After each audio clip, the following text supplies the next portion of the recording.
Welcome back, everybody, to Big Apple Hockey. It is our weekly show. Always great to do this every single Wednesday. And I mean, we got a lot, there's a lot to talk about and a lot of things that are just making us laugh about everything right now. I, of course, am your host who's hard at work on playoff previews and really needed to be set because I love it when I'm doing two different previews for two different teams, Marc Williams. And I'm joined by the man who is going to be very busy very soon, host of the Final Buzzer, Mr. John Falkowski. Is it Jersey? Is it Carolina? What's going on here? I almost feel like that should be like a Jackie Mason saying it. Is it Jersey? Is it Carolina? Which one is it going to be? All right. And the man who went out and bought a Peter Mrazek jersey, Mr. Anthony Larocco.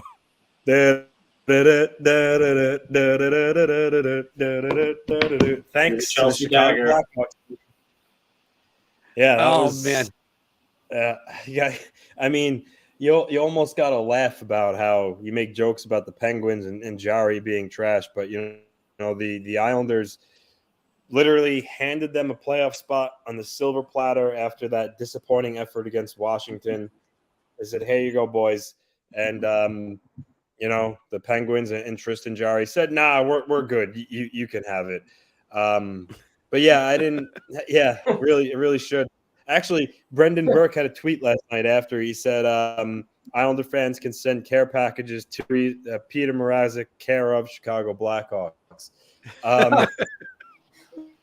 I didn't expect that. It just goes to show that anything can happen in the NHL. Any team can beat anybody any given night, and I didn't. Like I said, I didn't expect that. I couldn't watch the game. I couldn't. I was checking the scores, and I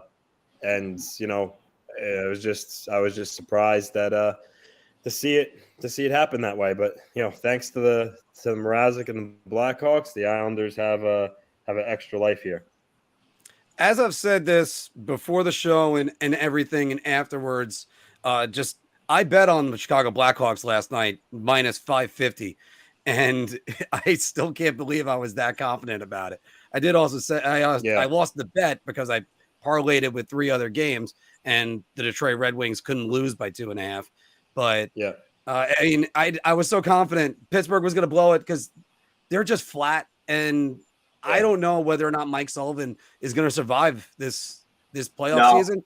No, But you know what? The Islanders still have to do their job, and that is where we're going in the A block, where we're going to go and discuss the New York Islanders, who could clinch a playoff spot tonight. The Islanders right now, fourth of the Metro, 91 points, 41, 31, and 9, plus 19 goal differential. All those numbers are good. The only one that wasn't good is when they were sitting outside the playoffs.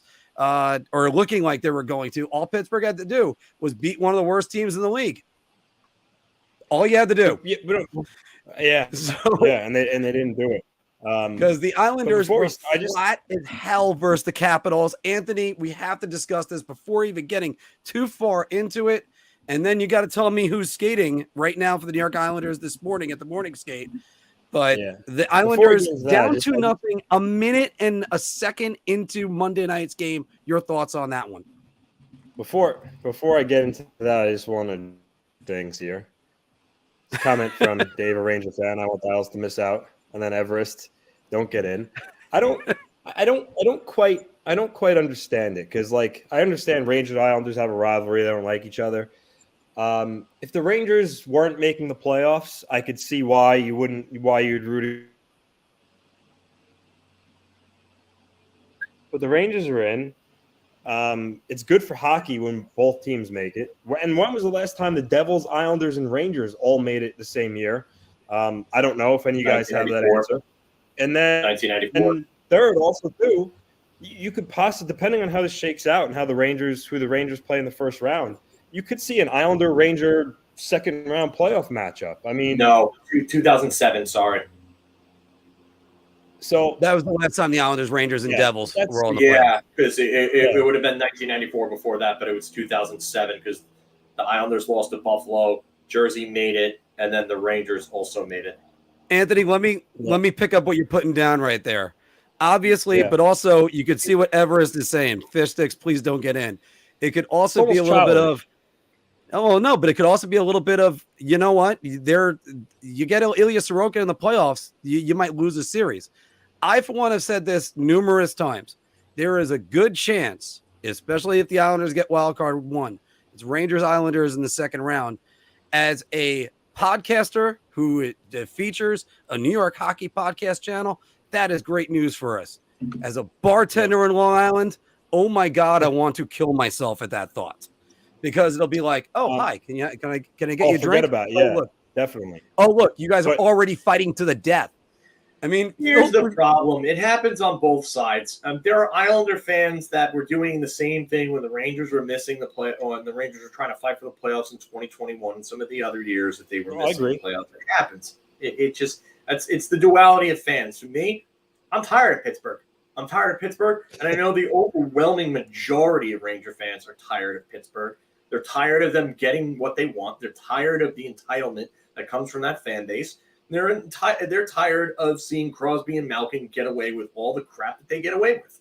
Oh, let's slow foot Paul Mara at the end of Game 4 of a conference semifinal series. Have nothing happen to him. Jumps Henrik Zetterberg, Game 2, 2009 Stanley Cup Finals. Should have been an automatic 1-game suspension for that. Nothing happened to Malkin. Crosby, let's slash Marc Methot's finger off. Nothing happens to him. But they restructured the rules on slashing the following season going forward, right? So you're admitting that Sidney Crosby did something wrong, right? Yeah. But they don't. But that's the thing. Personally, I'm tired of that team. I'm tired of seeing them there. I was tired of the Capitals too. Good to see the Capitals miss it. But you know what? The one thing I'll say, and this is absolutely correct from Pete. You would rather see a team like Pittsburgh make it if you're a fan of another team, because they play terrible, uninspired, awful defensive hockey. Yeah. They are the perfect out if you come across them. And they're going to be whiny, they're going to be dirty and stuff like that, but you're going to beat them. The Islanders will give you a harder run for your money if you beat them. That's a 7-game series, more than likely 6-game series, where you're going to have to face a goalie that's going to be really good. So, I mean, I understand in other ways. But so let's get to the Islanders on Monday night. What were your thoughts going through your head Monday night? A minute in, 2-0. When you looked at those last 4 games they had, the Capitals was the game that scared me, because even though they're out of it, they're not making the playoffs, they have injuries. The Islanders, at least in the regular season lately, don't really fare well against them. And even the time they beat them, it was 2-1 game in the shootout. They're away. I just had a bad feeling. I think most Islander fans did. But listen, the Islanders they just didn't come ready to play. It just seemed that way. I know you could actually, how could you possibly in that situation not be ready to play? You could blame the coach, but they really weren't. And give the Capitals credit. The Capitals came out of that opening face-off. They came hard, and then they didn't really relent until halfway through the first period, when the Islanders started getting a couple of chances. Engvall hit the post, Pajot hit the post. But those first really 5 minutes, the Islanders really didn't have any answer. And it didn't help too that they kind of also shot themselves in the foot. On that first goal, Pelech had the puck and he passed it backhand between his legs. I guess he thought Polak was there, but it was Strome instead. And he's in the prime real estate and he bangs it in.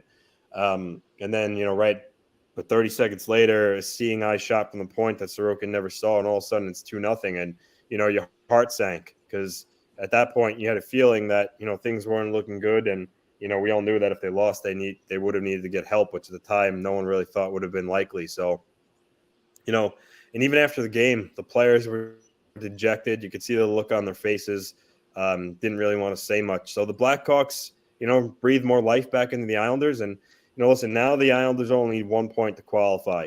Obviously, if they want wild card 1, they need 2 points. But I think they're going to be reinvigorated by this. They're at home. I think the UBS Arena is going to be fired up. They're going to come out with much, much more energy. It's going to be night and day, hopefully, from Monday. And the only thing you can hope for is just get a lead quick, multiple goal lead. You never want it to be in doubt, because the longer that the game stays tied, let's say, or even, God forbid, down, then you're going to start gripping your sticks and the game can get away from you. So the Islanders need to come out play their normal style of hockey, and get the first and second goals and kind of almost make it a laugher. But I expect them to get the job done. And frankly, if they can't beat the Canadiens at home, they don't deserve to get in. But what of a turn of events? I didn't really, after Monday, I didn't expect it to be in this situation. I thought they were going to pray they had to win and then hope for that either the Panthers or the Penguins lose on Thursday. So now they can make lives a lot easier for themselves if they just get a point. And last point is the Islanders actually have the tiebreaker over the Panthers because the first tiebreaker is regulation wins. So if the Islanders win regulation tonight, they'll be tied there. And then the next tiebreakers are, row, regulations excluding overtime and shootout, in which case at that point, as long as the Islanders don't win a shootout or overtime tonight, they'll have the tiebreaker on Florida. So technically speaking, Florida can lose an overtime or a shootout tomorrow, and the Islanders will still get wild card 1. So shoot for 2 points. Obviously, if they get 1, it is what it is, but you're going to be locked into Boston if you only get 1 point. Anthony, who was at the morning skate today? Matt Barzell. Didn't join the team, but he's been skating on his own. Today he was out on the ice before they all came out, and apparently, he was celebrating goals while he was skating and seemed very upbeat. So I would be highly surprised if he's not in the lineup in game 1 because you're talking when do the playoffs start next? It's Monday, right? Next Tuesday or Wednesday, one of those days for either team. I think he'll be in game 1. He'll suit up, but it looks like his return is on the horizon, which is huge, absolutely huge. All right, so the last question I have to ask you before I get Phil's thoughts on all this: will the Islanders win tonight? If you asked me that on Monday, honestly, like I said, I wasn't so sure. I probably would have said toss up. Tonight, though, I do feel different. They're at home. They got second life. I think the players realize how lucky they are. I think they're going to be ready to play. I think they're going to come out. They're going to put this to bed. They're going to get the job done. Clinch a playoff spot. All right. Phil, will the Islanders win tonight? Start with that. Yeah, I think so. I think they're going to win tonight. If they don't, that's pathetic. And if they don't, I wonder if Lambert loses his job. To me, there were too many times this season where I thought that Lambert was just not good enough as a coach. And I don't know if he's really the answer going forward. Like, I understand you got to give some time to transition, but this is a whole season thing. And they went out and they got Horvat. And I know the Barzell injury happened not too long after that. But he has more than a good enough team to be able to make the playoffs. And he just can't get this together, especially when you're having Brock Nelson having the career year that he's having. I mean, goals-wise, I think he's, just 1 or 2 short of his career-high goals, or did he match it? No, he had 37 last year. I think he has 34 right now. So he's all right. So he's like 3 short then. Okay. But more points. But he has well more points than he had last year. Yeah. And he's just having a great year. When you get that type of production out of a player like that, that's pretty important to your team. Probably, I would say, outside of Sorokin, he's probably their second most important player. You have to be able to do something with that team. And this team is structured. And they had a structure before Lambert came in. And Lambert is a Trotz protege, so it's not like he had to make crazy major changes to the system, kind of just let them play a little bit. So it shouldn't have been too much of a transition. So again, as I was asking throughout the season, how long do you give Lambert the pass of, they're adjusting? To me, after a while, that excuse doesn't hold up anymore. And that's why I think that if they miss the playoffs, to me, Lambert's got to go, and you got to look at someone else, especially if Sullivan's available. If I'm the Islanders, I'm packing Lambert's bags, and I'm bringing Sullivan in if they make the playoffs. But this is actually a good comment from Pete. I'm not sure that Lambert has established a team identity. Yeah, and that's on the coach. That's absolutely on the coach. I say this a lot about Gerard Gallant for not being more hands-on with the team and kind of just sitting back and saying, "Oh, you guys figure it out." I mean, it's same. It's going to go for Lane Lambert then at that point. Mm-hmm. So when you have a Vezina caliber goaltender like Sorokin and you have pieces that you need to be better. But that's just hypothetically, if they miss it, I think they make it. I think they at least get the point. And that's really what it comes down to. They just need to get the point, and I think they will. I just think this team, I think they understand it. I think their leadership group is strong enough to understand, hey, you know what? We need to get this done. And they've been there before, a lot of these guys. If it was a lesser experienced group, I think I would have some trepidation there. But these guys know what they have to do. And if they don't come out, then that's absolutely on them too. Again, we saw it Monday night. You can't have that type of flat start. So that's the first thing they have to avoid, is that they have to come out flying like a bat out of hell. Yeah, I'm going to quote Meatloaf, a bat out of hell. So they gotta do it. I'm kind of amazed, guys, because when we were talking about them at the All-Star break, and I said to Anthony, does 95 points get you in the playoffs? Assuming that the Islanders were going to be able to get, I think at that time, it was about 40 points that they needed. And they get 16. I flashed the record just now. I'll do it again. 16, 9, and 4 since the All-Star game. And it looks like not only they're going to make the playoffs, even when they stumbled a couple different times under Lambert, it looked like they were ready to take off, and then they kind of just stumbled. Or you went through that stretch right after the All-Star game where they had Vancouver, Ottawa, and Montreal. Those are points that they desperately needed, and they ended up fumbling them and only getting 2 points out of it. Yeah, that wasn't good enough. That's where Anthony actually came out and said he's going to be a one-year coach. Lambert then gets everything under control. They go on that run. We talked about that murderous schedule that they had, and they not only passed, they passed with flying colors. I think they turned in maybe one bad game in that stretch. And they won a lot of those games against really, really good teams too. Yeah, and that's like one of those schedules. You looked at it and went, there's no way the Islanders make the playoffs. And right now they're on the cusp of doing it tonight. So I'm going to say they get it done. They're going to be in UBS. That building is going to be rocking. As much as I know a couple of friends of mine that are season ticket holders that are saying, oh, dear God, I don't want to pay for the playoff tickets. But UBS needs their first playoff series. They need this stepping stone, and they need to actually just go out and go do it. And remember, a month ago, we did a Who Says No on the playoff teams going into this. And if they draw the Boston Bruins, you're telling me, I understand the season he's had, but Linus Ullmark has got to win a playoff game, and quickly and decisively.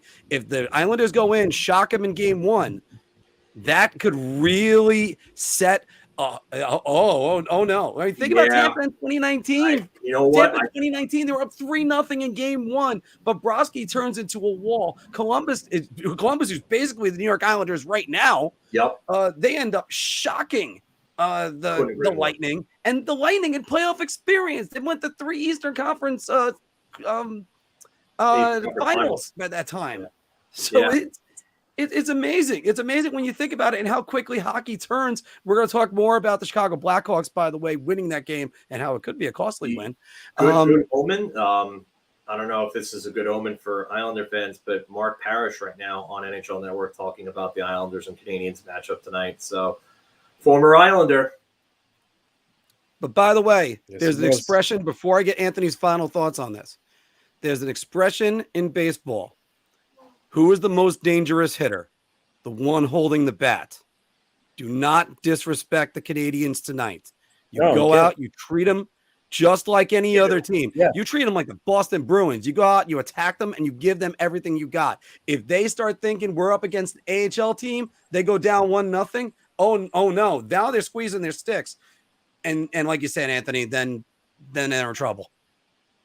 Yeah, I was just going to add to that. Like you saw it last night, the Penguin, the score after the first was 0-0. The Blackhawks win at 1-0 in the second. And I think a lot of these teams that are bad, they're not that they're checked out, but I think the minute they're playing, and once they started getting it taken to them, it's easy for them to just really fold up and say, But the longer it stays close, tied, then they have more belief. Okay, we're in this game, and they ramp it up. So if they and plus Montreal is ending their season tomorrow at home. If the Islanders come out and just skate them into submission and have a lead, they're not really going to be terribly motivated to mount all that much of a trouble the rest of the way. So it's really important to get the lead early and get on them, because the longer it stays tied and they're in the game, that's when things can go awry. So the Islanders have to pounce on them early. And just extending from your thought, Anthony, also sometimes with these clubs like the Blackhawks, you got guys auditioning for jobs next year, and they're going to pad those stats. Maybe they got a contract coming. They need to renegotiate. Yep. Those are all those little things that like people think, oh, they're just a bad team. This isn't NHL on your Xbox.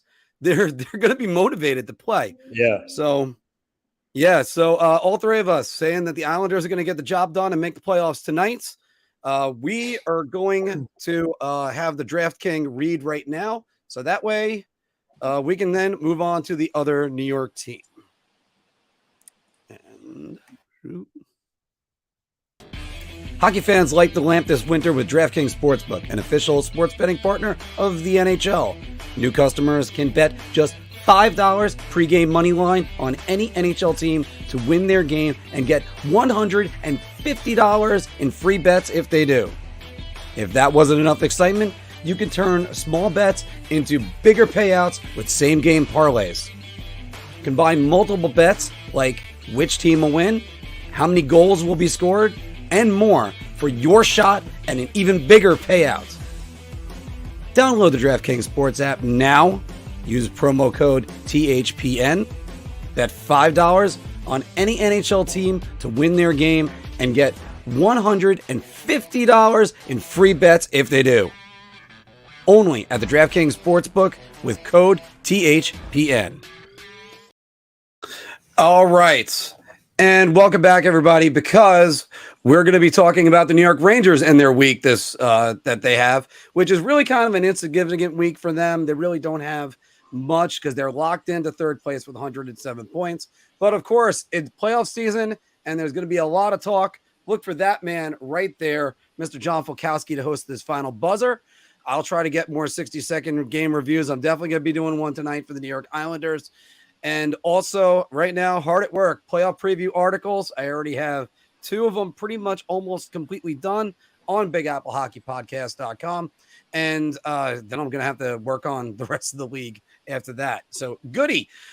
Big Apple Hockey Trucker hats are back and available right now. The Bearded Baker, who's in the comments, has already got one. Click the link down below for our eBay store. Go order them, and I'll get them out to you. And of course, I didn't mention it earlier. We are powered by SeatGeek for the A block. Use the promo code Big Apple Hockey, all one word, and you can get $20 off your first order. Phil, the New York Rangers, third place in the Metropolitan Division with 107 points, 47, 21, and 13. A goal differential plus 59. Wow. But the big story with the Rangers right now, sort of opposite of the Islanders, who control their own destiny, but they didn't last night. The Rangers, you look at the Metropolitan Division standings. Carolina, 111 points. New Jersey, 110. New Jersey can win the Metro with a win and a Carolina loss, who are playing the Florida Panthers and want to avoid the Boston Bruins. So, Phil, I do have to start with this question. Does it matter who the Rangers play in round 1? Say beer. Or, we're not doing bar talk yet, though. No, but I'll put a graphic up anyway. I would say a beer if we were doing bar talk. There you go. But just because it's like, to me, I don't know who I really prefer. I think that Jersey is a very inexperienced team, and I think their defense can be exposed. I think they can be exposed as a team in general. I mean, I don't think the team cares. I don't. I really don't. And the interviews would say the same thing. I mean, the aspect of playing Carolina without Svechnikov and Pacioretty is a real nice one, just because, you know, that's 2 top 6 wingers that they're without and 2 legitimate snipers that they're without. But at the same time, they're a better defensive team than Jersey is. And I know that Jersey does, they have a great goal differential, but a lot of their plays, press. If you can just transition quickly and effectively out of your zone, you can beat them and catch them in transition and get a lot of odd man rushes against that team. So while their speed is a concern, to me, I just think that come playoff time, you're going to have a lot of guys that are playing their first playoff games, and they're going to get a taste of what playoff hockey is like. And some of those calls that they would get during the regular season, they're not going to get in the playoffs. So it just, to me, I don't really have a specific preference because each team has their they have their pros and their cons, and I think the team thinks the same way. I've been going through the numbers because I'm getting ready to do the playoff previews, and a couple numbers just jump out at me right now. Carolina, oh my goodness, their goaltending situation. If you could tell me who their number one goalie is, then I'll give you $100 because you have three goalies that played for them this year with 23 games started and 24 at least games played. And I said his name right the first time, Kochetkov. Then you had Ranta, who's got about 27, 28, and Anderson, who's in like 33, 34 in that area. And all those numbers don't really look all that good. Anderson was fourth in Vezina Trophy voting last year, Phil.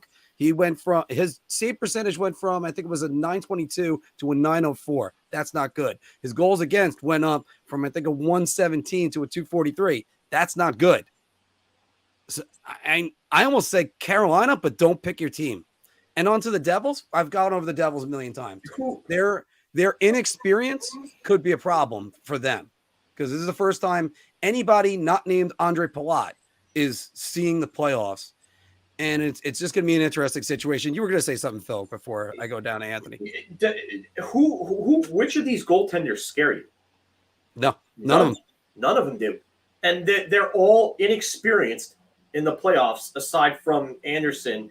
And I would say you could give a little bit of an experience factor to Ranta. He doesn't have a whole lot of playoff experience. But Anderson isn't great in the playoffs. So, and the other three are relatively inexperienced or completely inexperienced. So, to me, I'm not worried about the goaltending. I think Igor Shesterkin is back, and I think that's the big difference.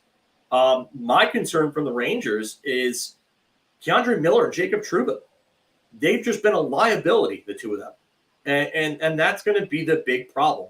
If that pairing gets exposed or continues to get exposed, then the Rangers are going to have a big problem because you're going to have two defensemen playing 20 minutes a game that are an absolute liability or a dumpster fire out there.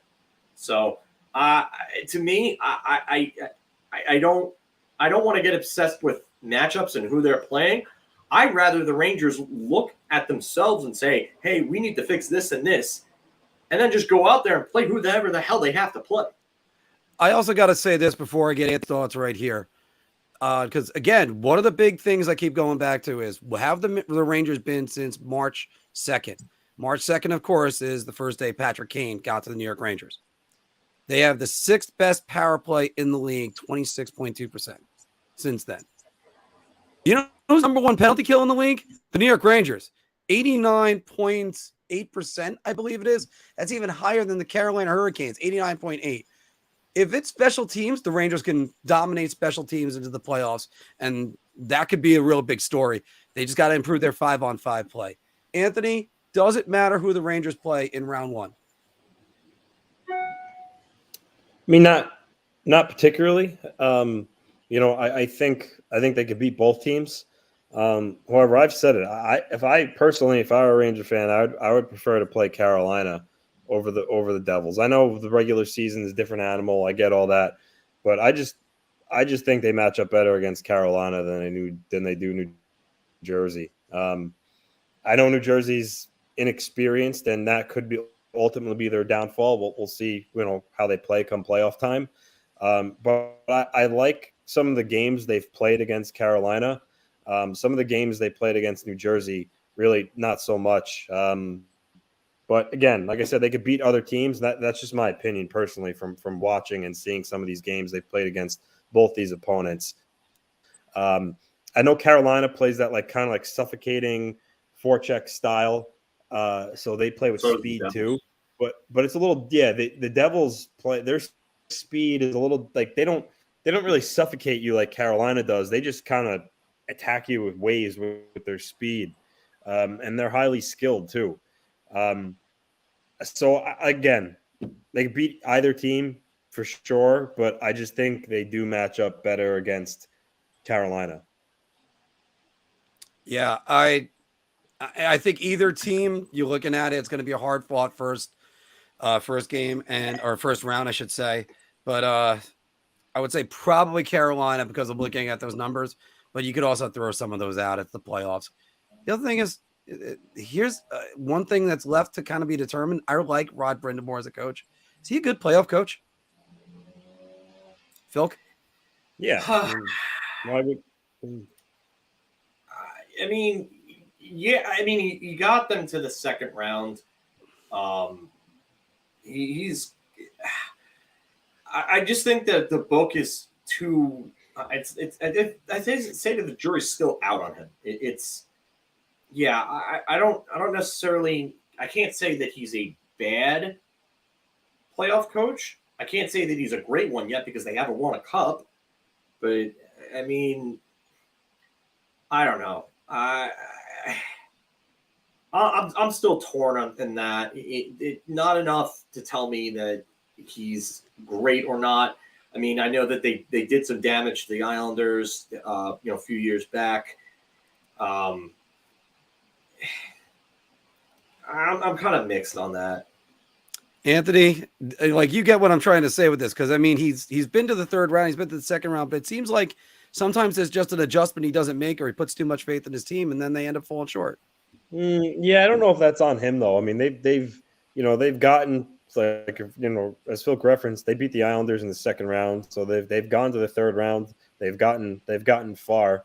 I wouldn't put them not getting over the hump on him though. I think he's one of the best coaches in the league. I think that other than the Bruins, I mean, I would say they're the most complete team. I mean, there are teams that like the Rangers that are better than them offensively. There's teams like the Islanders that are better than them in goal. But I think just from head to toe, just kind of being real solid in each position, they're well rounded. I mean, and I don't say that with any disrespect to Rod. Yeah. So, but it seems like something's missing. I don't know. I'm trying to figure that one out. Yeah, but I look at that, and that was the summary of the last series with the Rangers and the Hurricanes last spring. It's just that they ended up Carolina just played very, very, very undisciplined hockey, and it cost them big time. And by the way, DP, I have to go back to your comment. Not only did I have him fired, and Anthony had him fired, but all the Devils fans had him fired.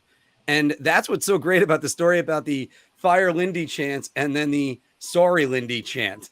So it was something that it looked like it was not going to be his year. So and then by the way, speaking of which, then I had Gerard Gallant fired. He turned that one around too. It took some time, but he turned it around. I still say I might have considered doing it back in December. I mean, it's crazy to think about it like that. I probably just lost 10 viewers for it, but just even mentioning that. But also, everybody, thank you very much. We have like 41 of you right now watching. Make sure you hit the subscribe button and appease the YouTube gods and that like. So, all right, enough of this, guys. Let's clear it off and let's get some bar talk going and let's go around the NHL. And shot. This is the easiest I've ever to answer. I'm gonna say beer. I can't even begin to describe. I'm actually gonna go crazy. I'm gonna buy everybody around on this one. Welcome back to Big Apple Hockey's Bar Talk, everybody. We're gauging our confidence on NHL topics based on our choice of drink. Are you so confident that you're buying everybody around? Or so, I'll just have a beer. And I have just got to change that background real quick because Bar Talk is sponsored by Drizly.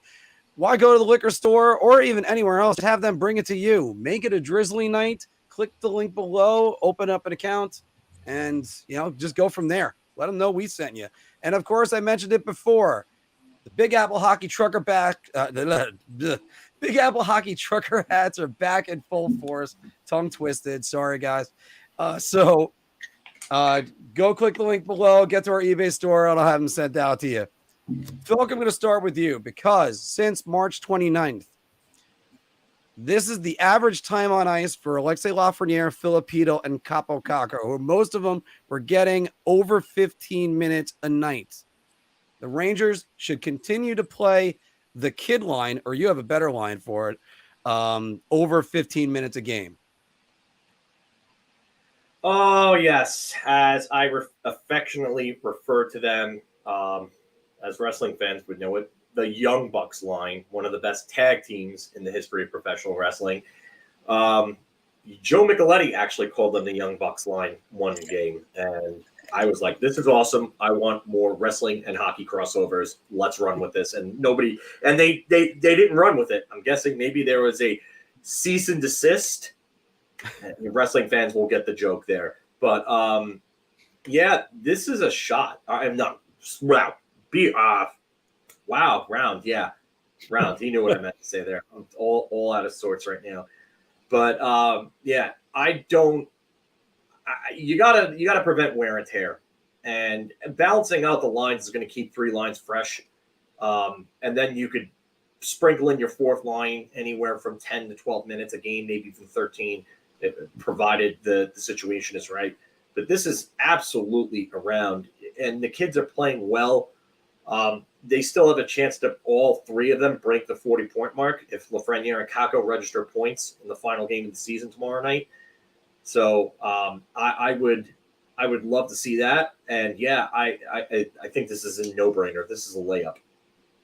Okay, so I get to get the layup gif out. Anthony, what do you think? I'm gonna go with a round, but it's hard to give them over a 15 game when you look at who's on your first and second lines. I mean, they just eat up a lot of ice time. So it would really be hard to do that, because if you're playing them over 15 minutes a game, there's going to be other players who are going to see a decrease. And yeah, sure, you could take it from your fourth line players, but a lot of times those players are guys who will play in a tight checking game at the end of the game, protecting the lead, or any type of special teams, specifically penalty kill. So it'll be hard. So it's something that Gallant would have to wrestle with if he chose to do so. But I don't think he's going to make a change like that heading into the playoffs here, unless if they play like they did last year in the playoffs, then maybe his hand is forced. But as of right now, I don't think he's going to do it. It's a round. I just don't think he's going to. I'm going to go with that it should be around, and I'm going to say it like this. The reason why is he's been kind of ramping up their production the last couple weeks, especially since right around the New Jersey game when it was kind of clear the Rangers were going to be the third place team, and they've been rewarding him very well. Like the Florida Panthers game, where I believe it was Caco and Lafreniere had the first two goals in that game, and then they would go on to win that game. And at the time, help out the Islanders by staving off the Panthers. But it's one of those things. I think you need to do this, especially when they are the best line, and he just keeps them rolling. Gallant's done that too. He's come right back out with the kid line, and the veterans they'll respond to it too. They might even play a little bit harder. I think this is where you saw them really grow last year, especially in the first round. Keep playing them. Just keep playing them. You got to keep getting them out there. All right, Anthony, let's talk about a guy that you've been loving his production this year, Brock Nelson. Brock, there it is. 34 goals, 39 assists, 73 points, and a +12 rating out of him, considering that he's constantly matched up against other teams' top centers. That's usually pretty good. But The question is, Brock Nelson is the best true number 2 center in the NHL. Anthony, also define what you mean by true number 2 center. Yeah. So, for instance, like Leon Draisaitl is technically a number 2 center because he plays behind a generational talent in Connor McDavid. John Tavares plays behind Austin Matthews. That's why he's a 2C. Evgeny Malkin is a 2C because he plays behind Sidney Crosby. So that's what I mean with true 2C. And all those guys have more points than them. But the only other second-line centers that have more points than Brock Nelson this year are JT Miller and Joe Pavelski. Brock Nelson has more points than 17 or 18 number 1 centers. And can be used as a matchup center. He makes $6 million a year, which for his production is a steal. I think Brock Nelson is the best true 2C centerman in the league. He's a guy that's come a long way since Barry Trotz. He's not a one-dimensional player. He creates offense on his own. That's something you can't lose sight of. He's not a guy that racks up his points because someone passes him the puck and he puts it in the net. He's big with zone entries. He could beat goalies clean with his wrist shot. And again, his numbers kind of prove where he is right now compared to some other guys. And yeah, again, guys like Leon Draisaitl, he's not in the comparable because he's not a true 2C. So in that sense, I truly think Brock Nelson is one of the best second line centermen in the National Hockey League. And last year he scored 37 goals. People call it a career year. He had 59 points, and he came back this year and kind of shattered those numbers. So he's getting better with age. Phil. My problem with this is that we're saying that Brock Nelson is the Islanders' number 2 center. I get that Barzal plays with Horvat, and that's supposed to be like a top scoring line. But I don't know if Brock Nelson is really the Islanders' number 2 center. I think never looked at it like that. That's fair. It's a 1A, 1B between him and Barzal, or him and Horvat, if you want to call it Horvat now at this point. And I think in terms of effectiveness, and I think if you looked at the depth chart, I would say that Nelson's probably their number 1 guy right now. So I don't know if you can really say that this is the case. I'm going to say Beer because I get what you're getting at, but I don't know if I necessarily agree with the fact that he's a number 2 center anymore. I think he's the Islanders' number 1 guy. I think in terms of production, I think in terms of responsibility and workload, I think he's their guy. And if he's their guy, that's a good compliment. That's a good thing to have. To me, if I'm going against the center, or if I'm game planning for a series, right now, I'm more worried about Brock Nelson than I am Bo Horvat or Matt Barzal. And it's not a shot at either one of those two, but I just think Brock Nelson's a better player at this point. I find that fascinating. And you know what? I've kind of made that argument, but I am going to buy around on this one because I think the last 2 years specifically, Brock Nelson has really picked up his game and really developed into a real complete player. Like, he was always a pretty good player. And then his game took a jump after Tavares left under Trotz. And then he really started with the B line, which I always hated that name. I know it fit, but I always hated that name. It sounded more like an insult, not a compliment. But so we have that, and then they go off, and now with the last year of COVID and all over the place, and he's puts up his first 30-goal season. Then yet this year, he's 70 points. He's doing everything. And I'm not just going to say this. I'll say Phil might be right.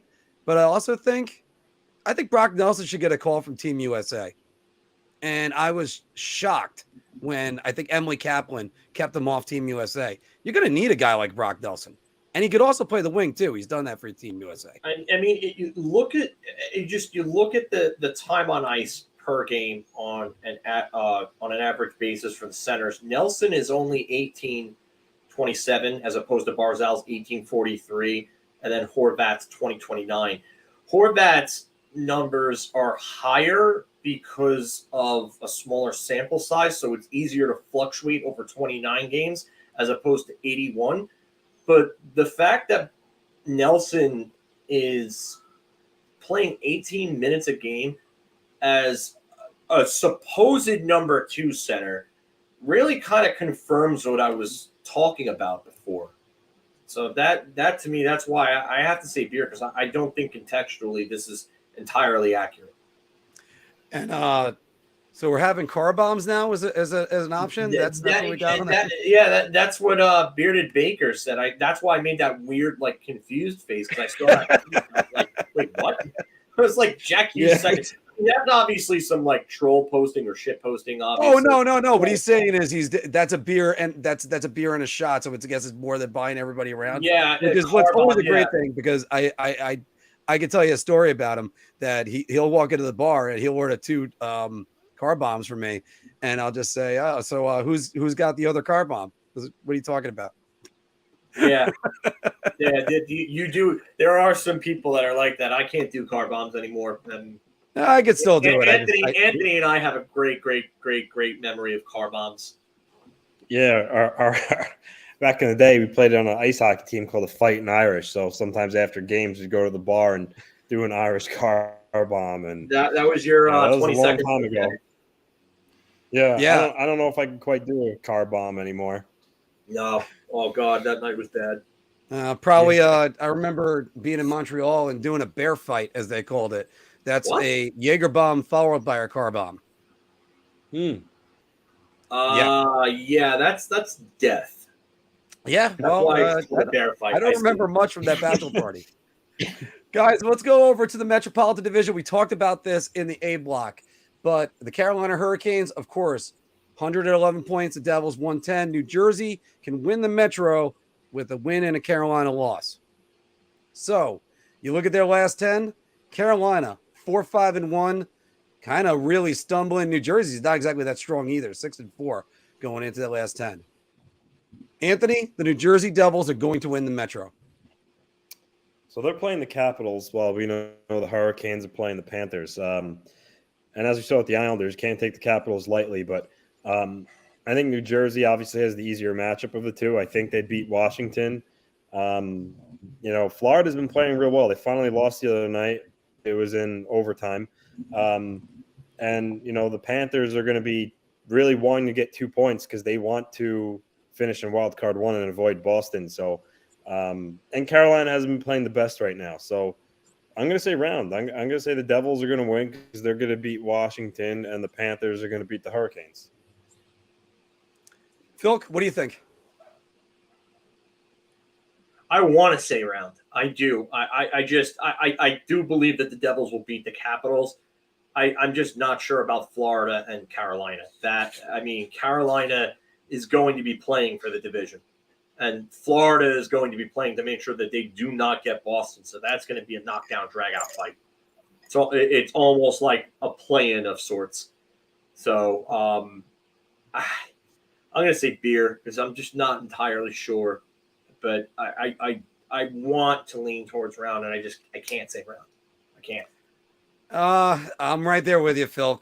As much as I look at that Carolina numbers, 4-5-1 in their last 10, they are stumbling just badly to get to the finish line. I gotta go beer because they need this game, and I think Brind'Amour is going to have them ready, even though I just had that little bit of criticism for Rod Brind'Amour, who is a great coach. But I got to think that they're going to be ready. They might get 1 point, and I forget who gets the tiebreaker out of that. But, man, Florida is going to give them everything that they got because they want to avoid the Bruins. And if they get Carolina in the first round, this could be a playoff preview. So I think Carolina might want to try to avoid them. All right. And by the way, speaking about the Florida Panthers, guys, the Florida Panthers clinched last night a wild card spot when Pittsburgh Penguins lost. Matthew Tkachuk this season, 40 goals, 68 assists, 108 points for his first year as a Florida Panther. He's got a +30 rating. He has done everything you expected out of him and more. I wish Calgary wishes they could get these numbers out of Jonathan Huberdeau, and I actually said him instead of Justin. So Philk, I know you're driving this train, so I'm going to go right to you on this one. Matthew Tkachuk should be a Hart Trophy finalist, or as it's called this year, the Hart Trophy runner-up. Yeah, I'm going to buy around on this. This is a layup. This guy single-handedly dragged Florida into the playoffs. I can't believe the season he's had. And I'm going to correct myself because I think it was last week or the week before I said that he was the first player to score 100 in Florida. Jonathan Huberdeau obviously did it last year. But, I mean, he almost challenged Florida's less than 1 year old franchise scoring record for a single season. And I think that if it was any other year, where you don't have a Connor McDavid that's doing something that 5 other players in NHL history have done, Matthew Tkachuk wins the Hart Trophy. But he has to be a finalist. It's a layup. And Phil, don't have to worry about it. At least there wasn't a graphic made for you messing up. So that all works. So Anthony, Matthew Tkachuk, Hart Trophy runner-up?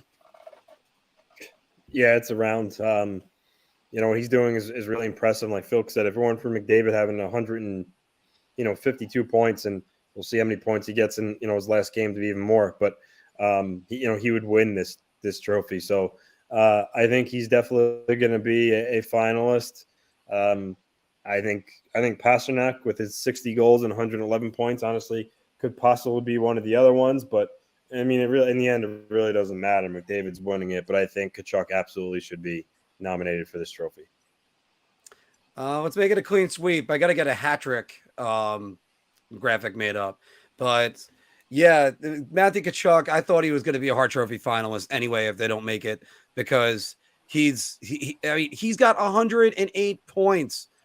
Their next best player, who is Alexander Barkov, I heard this rumor he's a pretty good player too.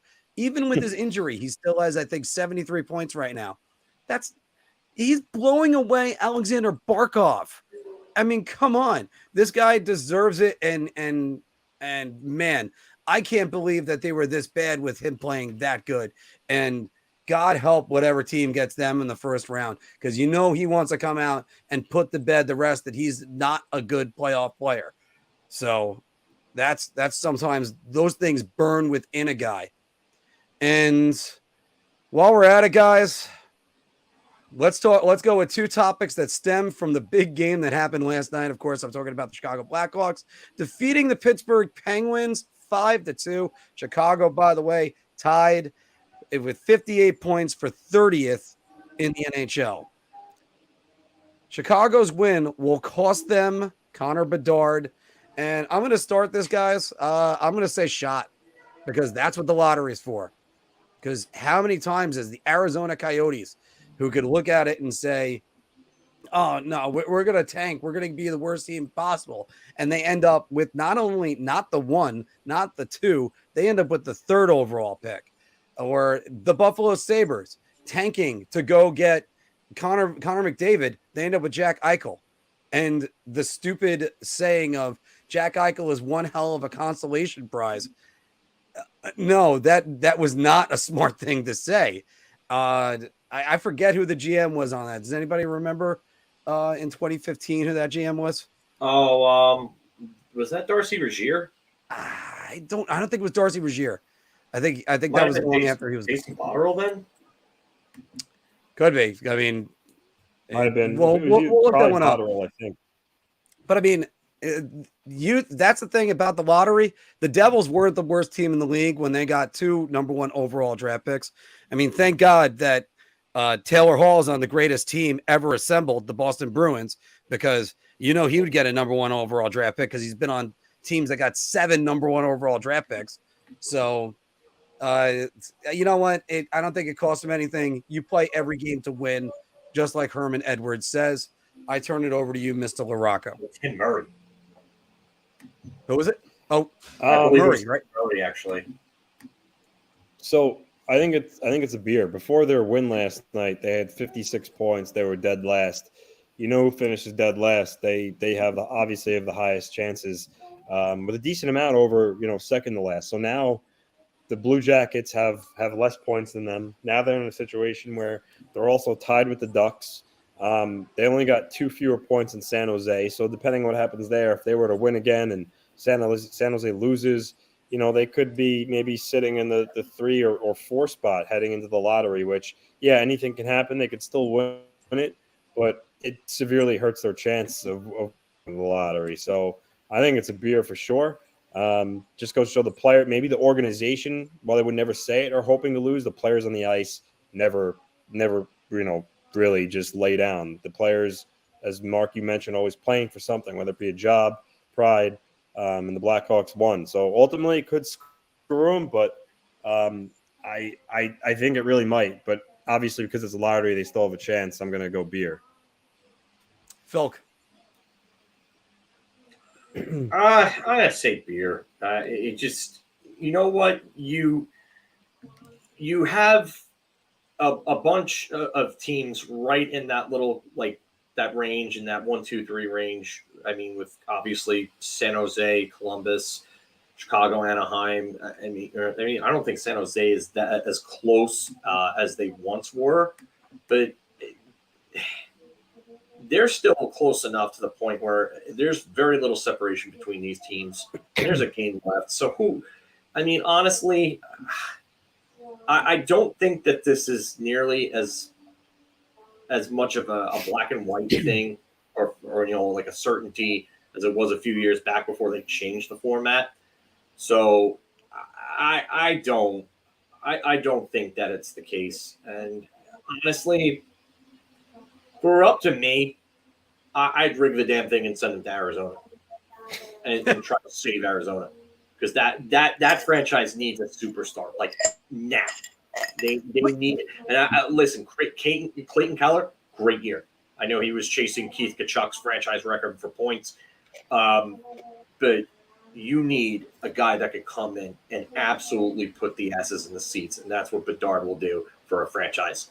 So, but again, I don't see it, and I don't see it being the determining factor. I think now with them airing the drawing and stuff like that, I just think that it's purely luck, and there's no speculation anymore. And yeah, I don't think this kills them that much. Now, just imagine this though. He does go to Arizona. They're not trying to tank, and they finally get a number 1 overall draft pick. Because as I said before, it doesn't matter with Arizona. Arizona stumbled onto something this year. Mullet Arena is a great place for them to play, and they're often a home dog, and they end up winning games there. They got a great home record. I'd have to go look that up right now. Clayton Keller, it looks like they're doing well. It looks like they're actually building their assets, and they're starting to grow from within. And then maybe by the time they get to Tempe, this team is ready to really compete. Arizona is actually 21-15-4 at home this year. Well, 6 games above 500 for a team that everybody looks at their roster and goes that they think a beer league team could beat them. Yeah, and here's a more interesting stat from Pete. Since the All-Star break, the line of Keller, Hayton, and Schmaltz leads the NHL in 5v5 goals. And wow. I'm not surprised, because Clayton Keller, the second half of the year from him, he's just been dynamite. And Nick Schmaltz is – I would say that Nick Schmaltz might be the most underrated player in the league. Nobody talks about how good he actually is. He's having a hell of a year. Nope, absolutely not. Barrett Hayton now starting to resemble a top 5 pick in a draft. And that's a big line going forward for them. So, Phil, what year was he drafted? 2018, the same year that the Rangers took Vitaly Kravtsov, Keandre Miller, and Nils Lundqvist. Oh, so sometimes it takes like 5 years for players to develop. Just saying, yeah. Ranger fans. A little bit of patience. Yeah. Hi, Philip Hedl, 6. There you go. And of course, by the way, guys, we got to touch on it really quick. Tristan Jarry has played his wrong one. Tristan Jarry has played his final game with the Pittsburgh Penguins. Philk? I got to say, yeah. I'm going to go round on this one. I especially if the Islanders get that point, I think that's it. I think he's cost them a lot. That Athanasiou goal was just terrible. Like, what was he doing? And not only that, but he's let up goals like that in the playoffs that have cost them. See Josh Bailey, 2 years ago in the playoffs. But just how I hate to use a scapegoat, because when it comes down to it, you have to question your leadership. Yeah, you got to question Sidney Crosby here. Of all people, you got to question Sidney friggin' Crosby. You've got to question Evgeny Malkin and the way that he looks, and then you got to question Ron Hextall for what he was doing with these moves at the deadline. But again, Jarry is going to be looked at as a scapegoat, and Mike Sullivan is probably going to get the axe as well. He's going to have to fall on the axe too. But yeah, Jarry has not been good. I don't think he's a legitimate starter, and I think if he played on a worse team, he would look like a bottom of the barrel NHL goaltender. I can't help but say he's definitely played his last game, and you got to move on from him. And the other thing is, you get the round right there. The other thing is, it's not the end for Tristan Jarry. He's a free agent right now. He's a UFA. Go somewhere else, get another goalie coach, have him iron out some of the problems, and most importantly, hey guys, we've all played hockey. What's the number one rule? Don't pass the puck up the ice in the middle in your own end. Why does Tristan Jarry do it? Anthony, you're last. A shot, because he's going to probably play tomorrow against Columbus. No, I know what you mean though. No, he's not gonna be brought back. I think they're gonna move on. They're gonna find a different goaltender. In the times they've made the playoffs with him as their starter, he hasn't been good. He's been up and down all year. But I mean, prior to the game last night, they had a save percentage of .910, which, isn't horrendous, but it's still not good. But he's too up and down, and more often than not, more down than up. So I think the Penguins aren't going to retain him. And I think at this point, I don't know if a team's going to sign him to be their starter. A team may sign him and to be like a 1A, 1B scenario. But yeah, I think he's done in Pittsburgh. Guys, I'm going to go on to the Pacific Division, which is, if they could do a Dos Equis commercial, they're the most fascinating division in the NHL. Because here's their standings. On the top, they got a race going between LA and Edmonton. Vegas and Edmonton. At the bottom, LA, 102 points. Seattle, 100 points. And I forgot who the Kraken are playing. I have to look that up again. I forgot to put that down. But here's the question, guys. Anthony, starting with you, the Seattle Kraken will bump the LA Kings into a wild card. If the Kings lose and the Kraken win, they'll be tied, and the Kraken have the tiebreaker. So it's possible. But I'm going to say shot, just because the Kings are playing the Ducks, which, the Ducks are horrendous. The Kings should win. And the Kraken are playing Vegas, who are obviously trying to win the division and are going to be motivated to do so. So I'm going to say the Kings hold on and retain that 3 position. But again, as we saw last night with the Blackhawks Penguins, anything can happen. I just don't see it for the Kraken based on who they're playing and who the Kings are playing.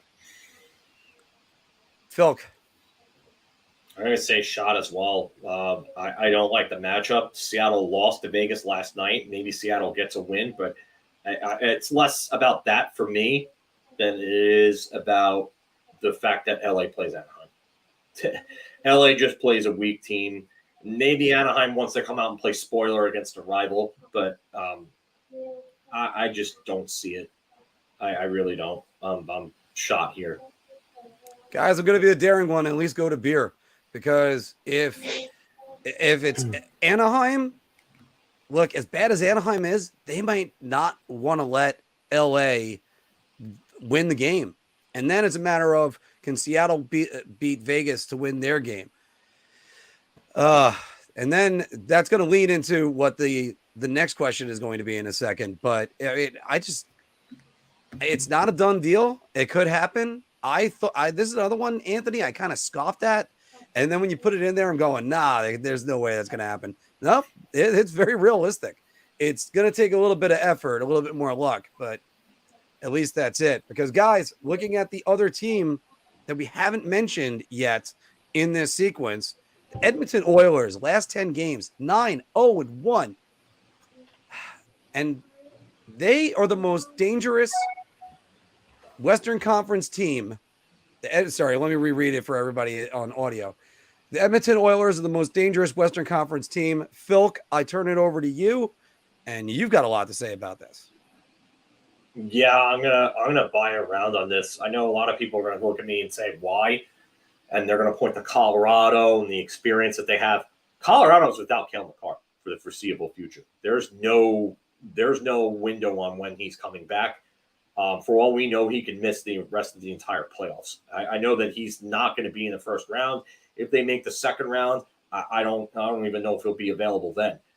But to me right now, Edmonton is playing a better brand of defensive hockey. They're a scary team because you have the two best players in the world. You brought in Matthias Ekholm, so now you have two defenders. You have a defender on each pairing that is capable of logging 20 minutes. And I know that Edmonton's defense is not great overall, aside from Nurse and Ekholm, but they do have some other pieces that play well back there. They're actually getting a lot out of Vinny Desjardins, which I'm actually really surprised at. It kind of reminds me of Harper in a way, but I think he's a better skater, very physical as well. But they have pieces, and you're going to get Ryan McLeod back, and Edmonton has depth, and they arguably have the best 4C depth in the league. They just 1 to 4. Their center depth is probably the best in the absolutely the best in the league, and you win with center depth. I mean, we've seen this time and time again over the years. Chicago's won with good center depth. Pittsburgh won; they had great center depth. LA won, great center depth. You honestly, I would not want to play them right now, and they're playing really good hockey right now. That's another thing. It reminds me of like the 2002 Anaheim Angels. Just to switch sports for a second, you come in, you get hot at the right time. That's what you don't want to see if you're a team. And LA, oh man, I feel bad for them because they're about to run into a buzzsaw right now if they end up having to face Edmonton. Whoever faces them in the first round is not going to have a fun time with that team. Yeah, it's not looking very good for anyone to play Edmonton right now. And Anthony, I'm just going to jump ahead. I started alluding to it. Yeah, I got to buy around on this. I thought about saying Beer, no, Colorado, this or that.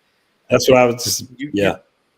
Yeah. So I'm going to let you say it just right now. The goaltending still a problem for me because I still don't trust Stuart Skinner or Jack Campbell.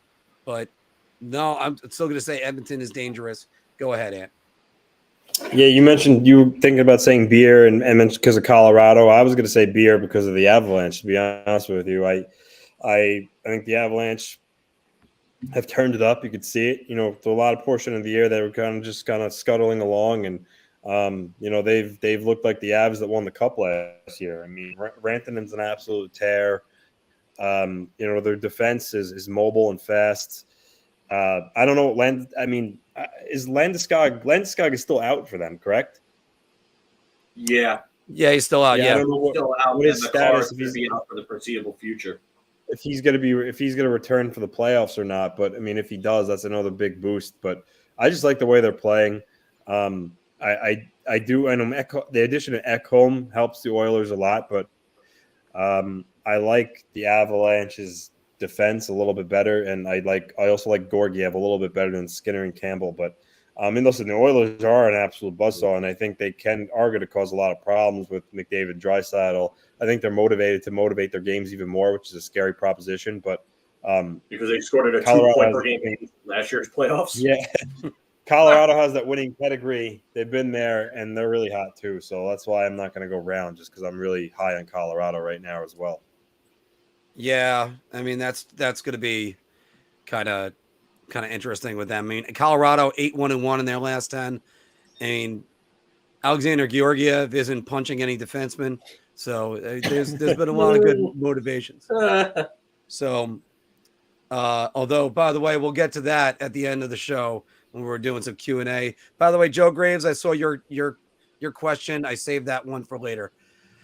Guys, by the way, Mark Stone right now is skating currently for Vegas. He's on long-term injury reserve. And I'm not saying he's one of those examples, but he's one of the ones that come to mind.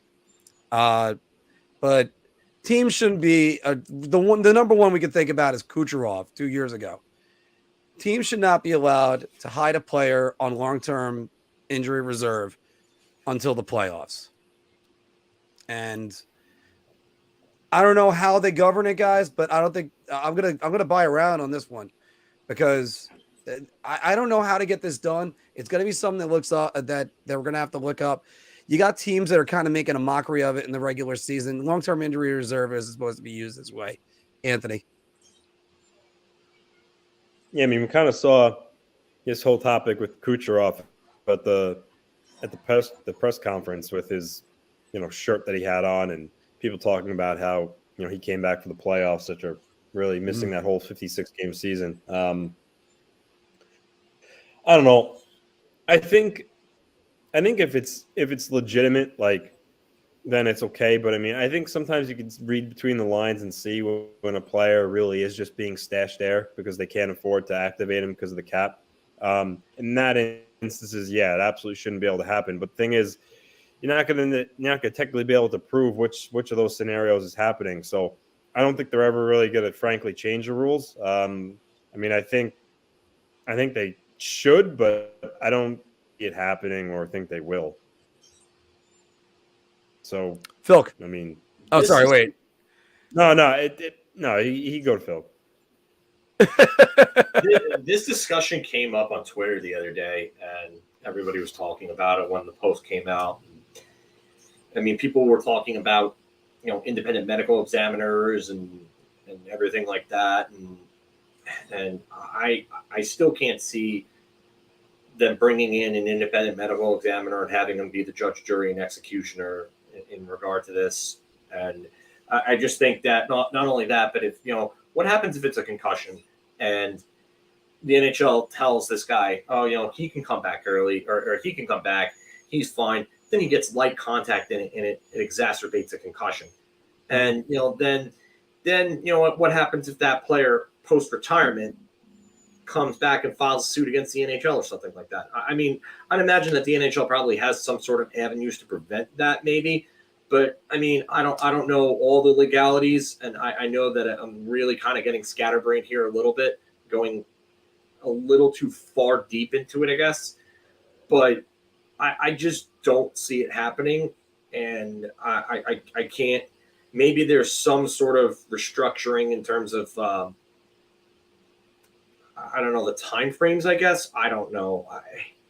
But I'm going to say shot just because I just don't think there's any big changes that are coming to this anytime soon. Yeah, and it's also just that. I don't see any big time changes. They're going to look at it, I think, in the offseason. But there's going to be ways around it. I mean, hell, you could get a doctor's note for basically anything in this world now. So why not? So, all right, we got one more for you guys for the bar talk, and then we'll do some Q&A. Phil, Saturday night, did you see that OT winner by Quinnipiac in the national championship game?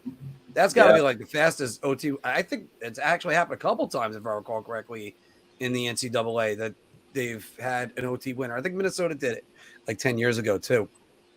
But I think that might have been against North Dakota, actually, if I remember correctly. Yeah. The NHL played all 32 teams on Saturday as well. The NHL needs to coordinate with the NCAA for the Frozen Four. I would like to see this. I really would. I'm going to say beer just because I don't think it's nearly as popular as the NHL. Although I would love to see it gain some popularity just because I think college sports are especially with basketball and football in America, it's very, very popular. So I think it could benefit. I just don't see it happening the way that they do it, but I would like to. So I'm going to say beer here. I'm actually going to go beer on. You know what? No, I'm going to buy a round. I'm going to go the other way on this. I think part of the problem with it to me, Phil, is that they need to start, because with more college players becoming NHLers, they need to start kind of treating this, I don't want to use the term a feeder system because that's not going to work, but they need to start kind of being like, we can market them before they even get out into the league. And imagine if they had their own, because they already have the Frozen Four. That's already the name. There's already the marketability on that. And there's going to be a mark on the road, hopefully sooner or later, about going to the Frozen Four. But it's just, I think they need to kind of take this opportunity to really kind of like get this, just get the players noticed, get more, just more attention to them. Imagine if Matty Beniers was on 8:00 on ABC instead of, I think the game that was on that night was the Devils and the Bruins. And you could have even done a lead in for that. Have the Devils and the Bruins be at 6:00, or even do a 6:00 game and it goes a little bit faster. It would have worked out great. And you would have had, imagine Jack Eichel, number 2 overall draft pick, that when he went to the Frozen Four, and they could have gotten that out there. Of course, they choked. I mean, it's BU and it's David Quinn that was coaching him at that point. So that was that's a different story. But that is going to be it for Big Apple Hockey's Bar Talk, where we gauge our confidence on NHL topics based on our choice of drink. And everybody, thanks very much for joining us and sticking with us. I know there's 26 of you right now. So we're going to do some Q&A, take some questions, and just want to put up, we'll take your questions. I put this one up from Joe Graves earlier, but it was, who is the best shot at knocking off the Bruins in the first round, Philk? Islanders. I just think they're more structured, more disciplined team with a better goaltender than Florida. And that's simply what it comes down to. Unless Matthew Tkachuk has some Connor McDavid and Leon Draisaitl last year type performance, I don't see how Florida would knock them off. But the Islanders, I can see it. I don't know if it will happen, but I can see it.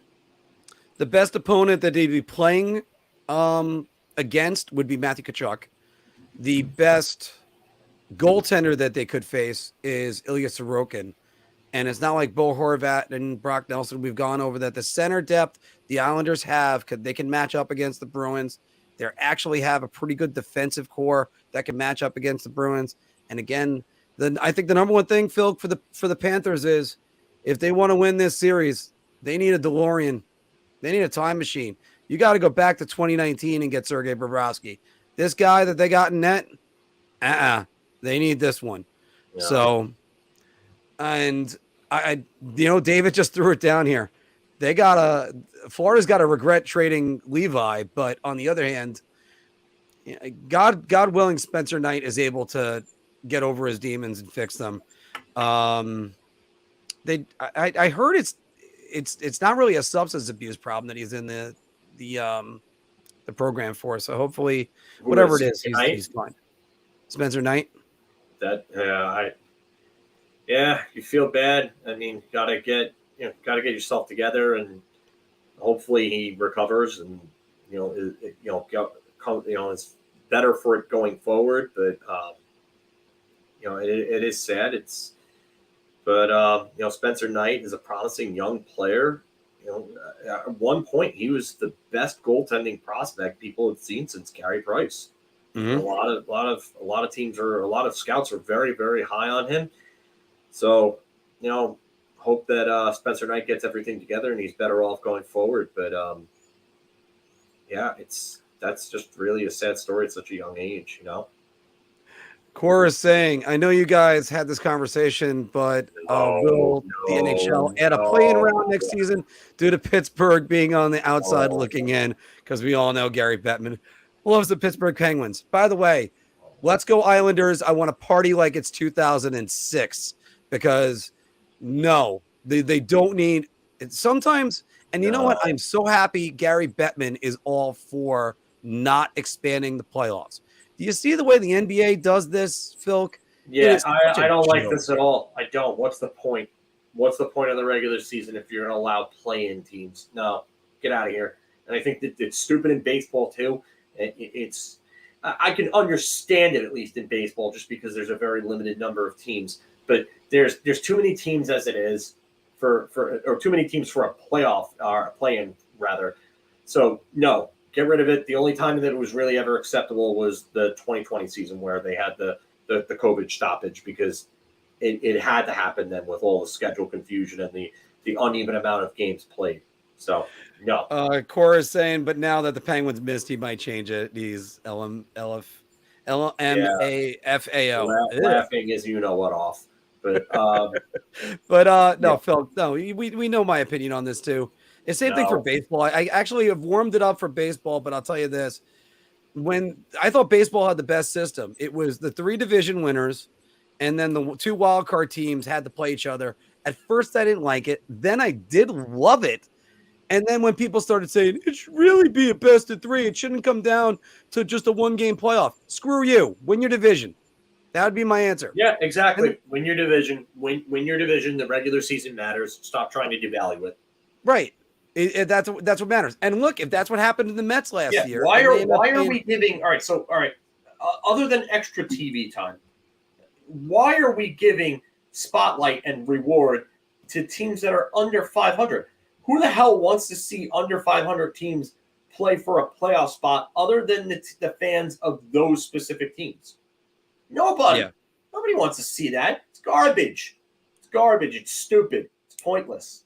It is absolute garbage. It's absolutely stupid. And again, no, there should never. It's 16 games. 16 teams is enough. Because here's the problem, and I didn't get into this when we talked about it, and it was on the Instagram short. By the way, I have an Instagram short that's coming out soon about our Stanley Cup Finals predictions when the Calgary Flames got eliminated.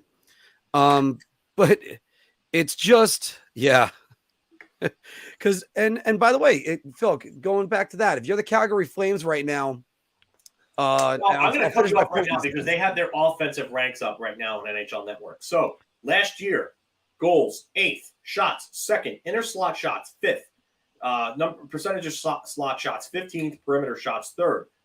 And hold on, let me just go back to that real quick because it just went off screen, and I'll pause it. Okay, but let me tell you. And then goals this year, 19th, shots 2nd, inner slot shots 14th, percentage of slot shots 28th, perimeter shots 1st. So by losing Matthew Tkachuk and Johnny Gaudreau and replacing them with Nazem Kadri and Jonathan Huberdeau, this team became a more perimeter team from the looks of it, and that's why their offense is not as good.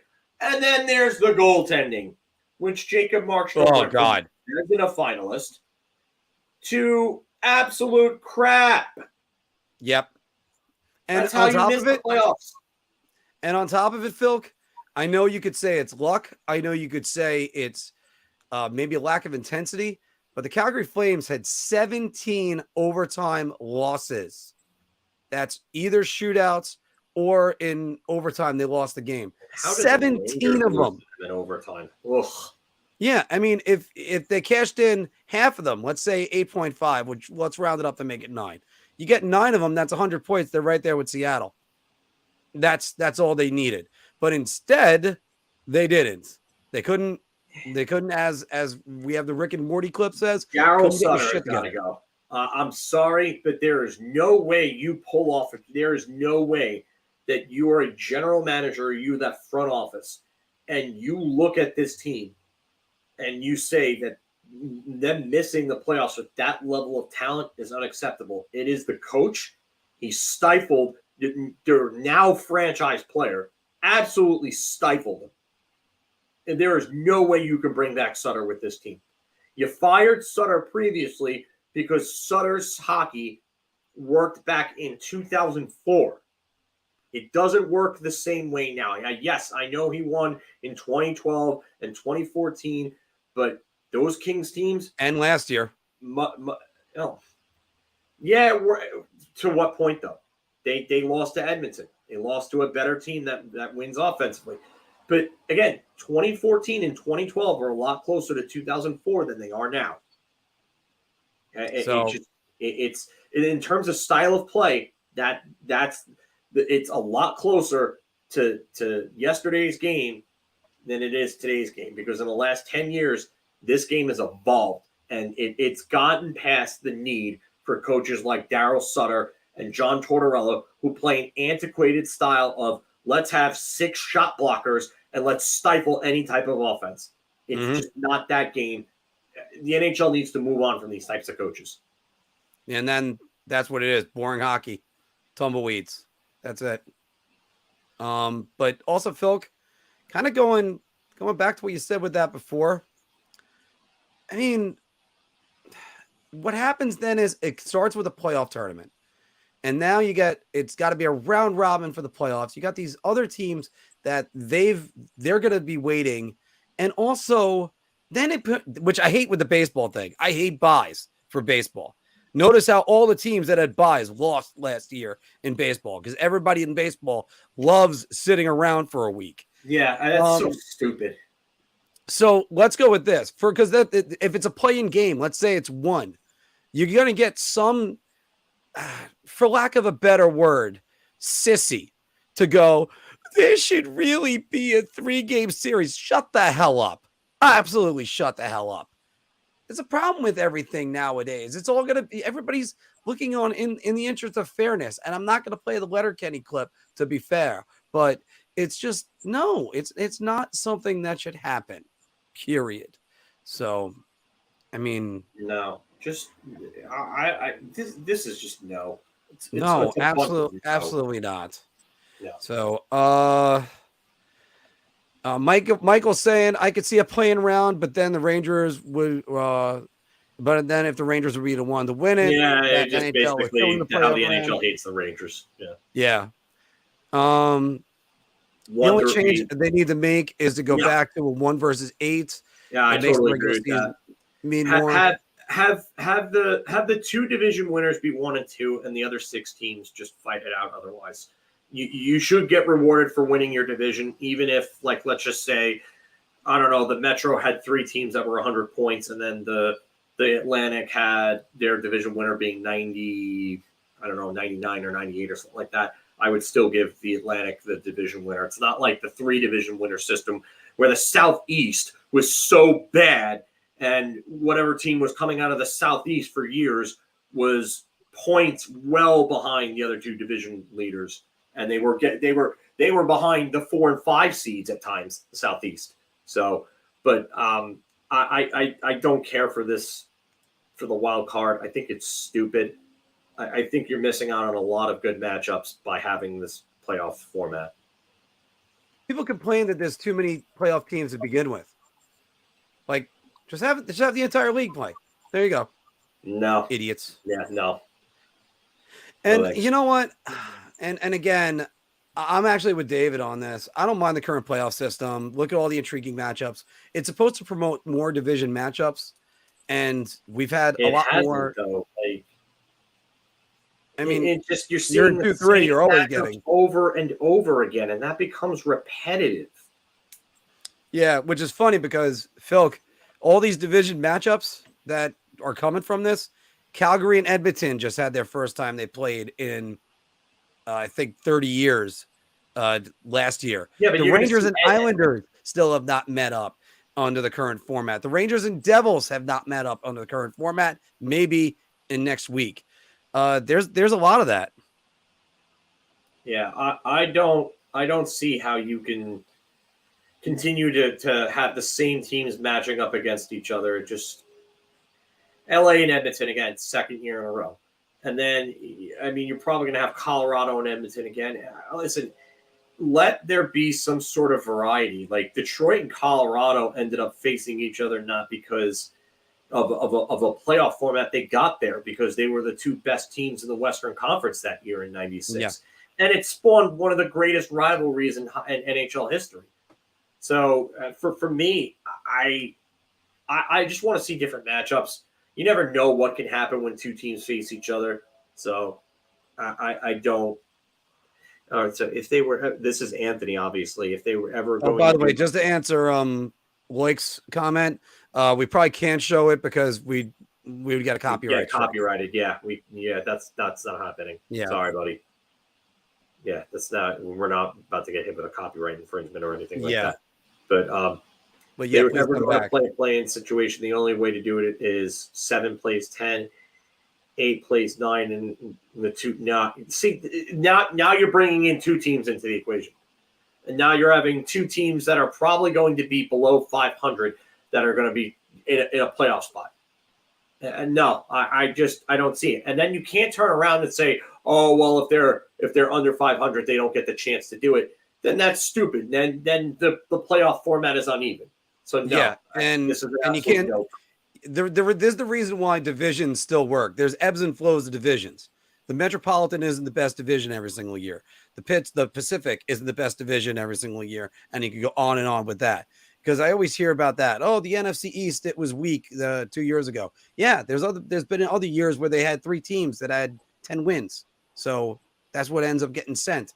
And look, I understand what Michael's saying right here, where he says, I just want to remove the skills competition from the regular season. Yeah. Let them play 10 to 20-minute OTs. But the thing is, look, you can't coaches will try to make that into a tie if you do that. So skills competition is part of the game. That's I think there's a way you could get rid of it. I really do think there's a way you could get rid of it. And the way to get rid of it would be go to 3-point systems. And you could go to 10-minute continuous overtimes, 3v3, and it would get rid of the whole, hold on to the puck and not do anything in overtime philosophy that certain teams have. I almost made it 1-0 there. But, yeah, I would hate to see ties coming back. I also don't like the idea of a shootout. I don't think you should have a skills competition deciding. If they are going to keep the shootout, I think what they should do, however, is shootout winners should be credited goals to that player. And I think it's just unfair that these guys are getting winners and they're not getting credited goals. I think. But what do you do like in the situation? I think it was Jussi Jokinen who didn't score his first NHL goal, but he was 8 for 8 on shootouts because when they first introduced it, I think that was him. But what do you do in that situation where you get? He's got 8 goals. But you get a team that wins 2-0 in a shootout. Do they both get credit? No. If the first goal is the game winner, then let's just say one team scores 3 goals, the other team doesn't score 2 goals, and the other team doesn't score a goal at all. The first one is the game winner, just like in the game. Like if you win 2-0 with an empty netter, the first goal is the game winner. It's the same thing. Game winner gets credited. If let's say, for instance, if the Islanders somehow lose this game, sorry, Islander fans, I just got to say this: Islanders somehow lose this game. Does Pittsburgh consider pulling their goalie in overtime tomorrow night? I mean, probably not, because they go to a shootout. You got Malkin and Crosby, 2 of the greatest shootout players. Why would they pull their goalie in overtime?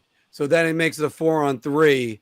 And this is the lone situation where you forfeit your loser point. If you pull your goalie to make it a 4-on-3, then it makes it like because they didn't want the loser point to be a mockery. That's why they actually didn't want to do that. But there would be rare situations where you could do that, because I know in Russia you can actually there was a coach that he always pulled his goalie in overtime to try to get an advantage. No, what I'm saying is that, like, if you have the continuous overtimes and you have a 3-point system, what that does is it forces the emphasis, and you're going to see it in the standings at certain points. Teams are going to have that pressure. Hey, it's almost like World Cup. Like you need a certain amount of goals scored and stuff like that. Mm-hmm. To get that 3rd point, you need to win that game in regulation. There's going to be an emphasis. 3 points, regulation win. 2 points, overtime win. 1 point, shootout win. 0 points. Get rid of the loser point. Get rid of loser points. I'm sorry, but you don't deserve points for losing a game. You don't. And the idea that loser points became a thing sucks. I hate it. Yeah, I've always hated that. We're just going to direct some attention to this. One of our loyal viewers, Johnny Red, says, "Hi, I haven't been able to join for a while. My daughter's had complications with childbirth, and the baby has been in ICU since March 31st. Please, just everybody pray for them." And yeah, we'll do that. I'll make sure that my mother says a prayer. I think they're out in Arizona with you, so hopefully. But yeah, it's still they're still going, Johnny. That's what the good thing is. So yeah. Yeah. Pardon me for a second. My dog is barking. I've seen this before with a good friend, some good friends of mine, and just it's just bad. I hate seeing that, and I'm hoping for the best. Trying to send all the best vibes that I can send here. But yeah, please just keep us updated, and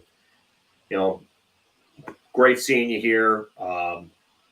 Just I'm kind of at a loss for words, just because I personally don't know what to say, just because I haven't experienced this myself as somebody who's never married, no kids.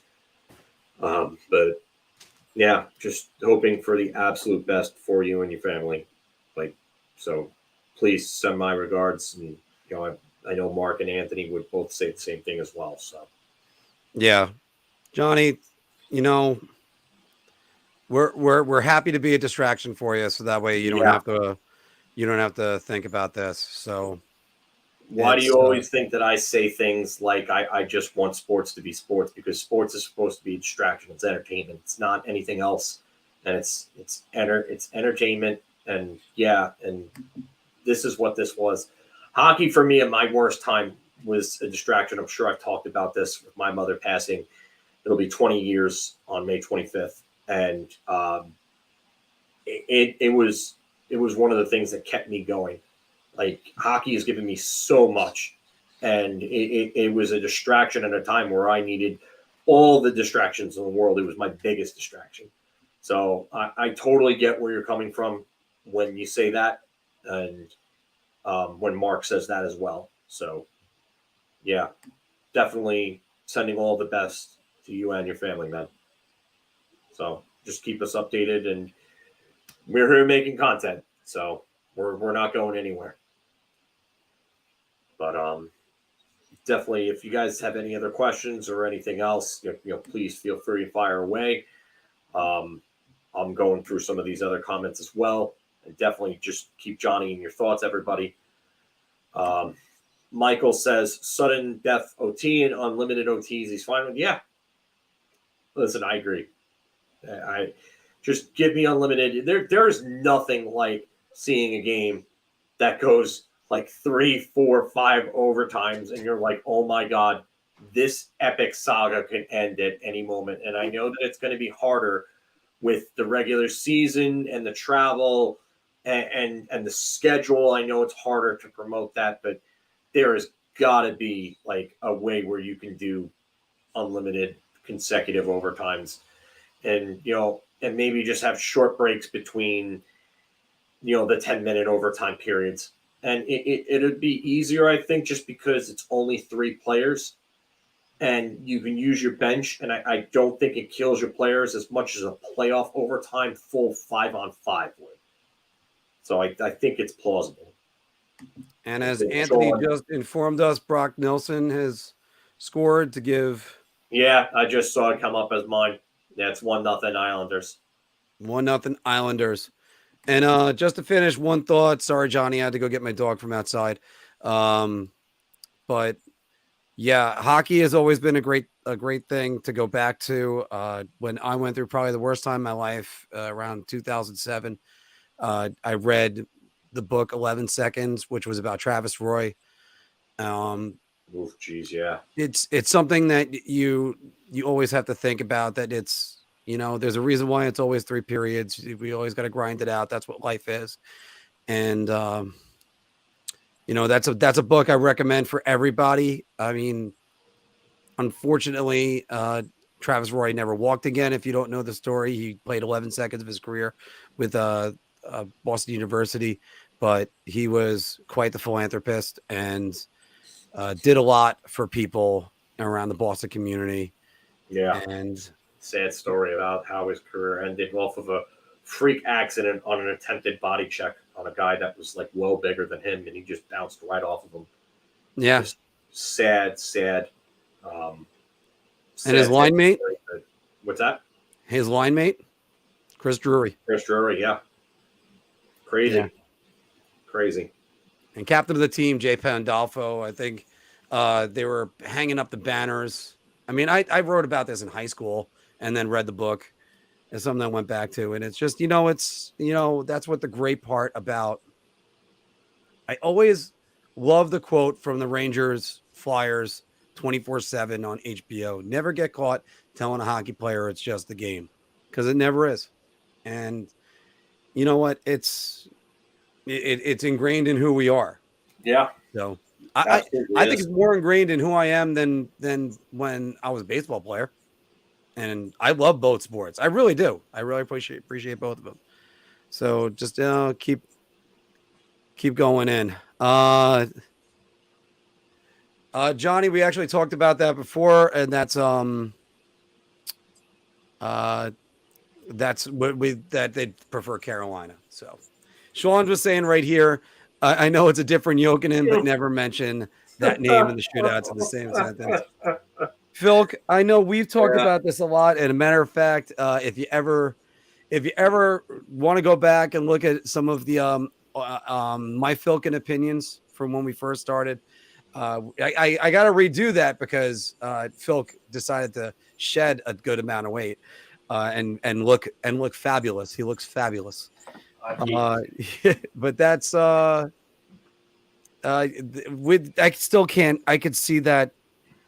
I could still see that shootout attempt, Phil. It was still horrible. Such a piss poor attempt. Yeah. It was awful. It was basically like Brian Boucher just said, I know you're going 5-hole, so we just went down to clamp down the 5-hole, and then that was it. So Kenny Omega is not in talks with WWE. Stop believing what you see on the internet. I can only tell you that. That's all I'm going to say in regard to that. Who does he wrestle with? Because I don't know. AEW. Okay. Which will be on in about a half hour. So. Yep. But I have got to run. Make sure everybody, if you're in the chat right now, that you are leaving us a like.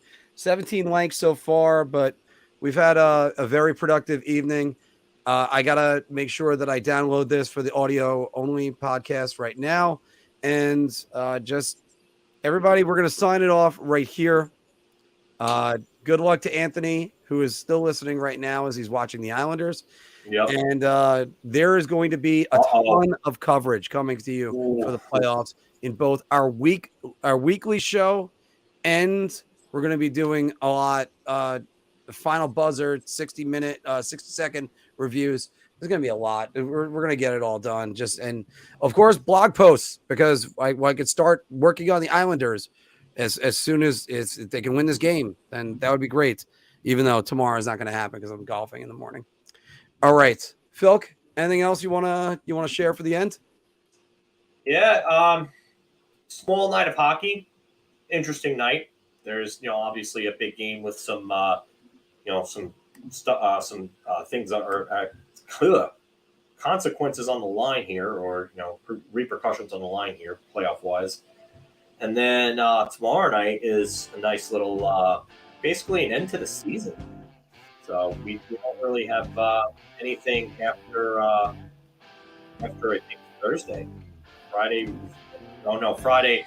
There's the Sabres and the Blue Jackets, which is meaningless, and the Avalanche and the Predators, which is also meaningless. So Thursday's really the last any type of.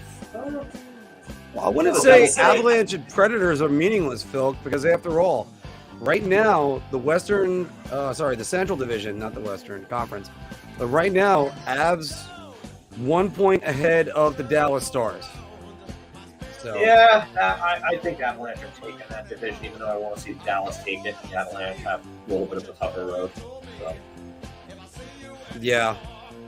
I mean, I can't. The Central is going to be a tough division to predict, but yeah, we're trying to plan at least a show at some point this weekend. Tomorrow night's going to be tough, but if I have to, it's just going to be doing a Sunday show where we're going to talk about a lot of things and all the series that are coming ahead.